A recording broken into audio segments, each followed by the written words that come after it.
favorite picture of that. All right, the shutdown countdown is underway at Capitol Hill, entering day 8 of the forefront of the debate, Obamacare and our nation's debt.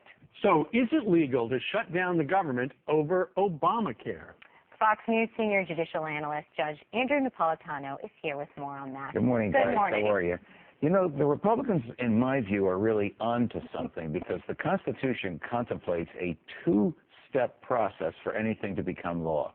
First, the law is enacted. The House votes, the Senate votes, the President signs it. Then they have to pay for it. The Constitution specifically provides for that second step of having to pay for it. That enables a Congress today to decide they don't want to pay for something that a Congress enacted 10 years ago or 5 years ago, even 1 year ago, because they don't have the money for it. How often do they do that, though, where they defund a program? They don't do it very often, but they have the authority to do it, and the Constitution specifically has that second step in there so that they'll be able to do that. So when the Democrats and the President are saying, it's the law of the land, you have to pay for it, that's nonsense. The Constitution says they don't have to pay for anything they don't want. They can put it on a shelf for a year, as Senator Ted Cruz has suggested. Right. They can deep fix it for a longer period of time, as many Republicans in the House have said, or they can find the money and pay for it. But the choice is theirs. They're not obliged to do anything that they don't have the money for. Judge, we're looking at $17 trillion that the U.S. owes to its creditors. What about the debt ceiling? Well, that's another issue that's going to be coming up next week. The government collects $2.5 trillion in revenue.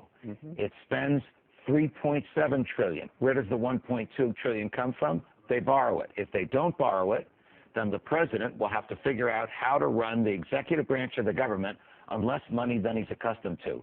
Do you think he's going to make it easy for us?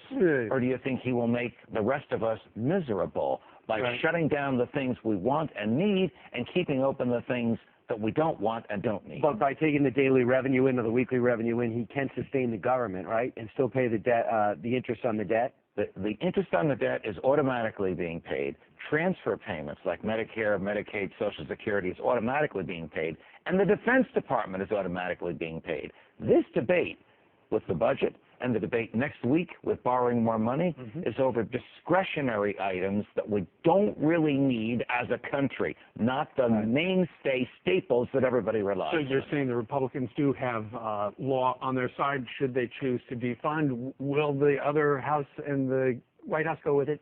No. So that's where we're at today. But next week it'll require both to agree. So if the House says, no, we're not going to borrow any more money, they're not going to borrow any more money. 8 days we're in the shutdown, but 9 days until we hit the debt limit. Judge, thanks so much. Pleasure, guys. Good to be with you. Thank you.